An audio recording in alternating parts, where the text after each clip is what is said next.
Maswerteng gabi po mga ka-STL. Narito na po ang resulta ng STL Rizal para sa araw na to, 3rd January 27, 2026. Araw ng Martes. Naway ang mga natayaan niyo pong mga numero kanina ay manalo nawa ngayong gabing ito, 8:45 PM. Kaya kunin niyo na po ang inyong mga ticket. Narito na po ang resulta.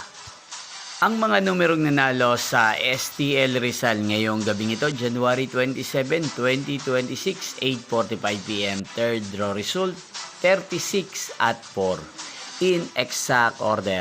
At ngayong gabing ito sa STL Rizal, atin pong i-shoutout si Kuya Jumil ng Rizal. Shoutout po sa inyo, Kuya Jumil. Sana po ay nasa maayos kayong kalagayan. At sa lahat po ng mga taga Rizal na lagi pong nanonood sa channel na to, shoutout po sa inyo. Hindi pong napanood ang resulta ng STL Rizal. Maraming salamat po sa patuloy niyo pong panonood at pagsuporta sa aking channel. Magkita-kita pong muli tayo bukas ng alas 11 ng umaga. Thank you for watching.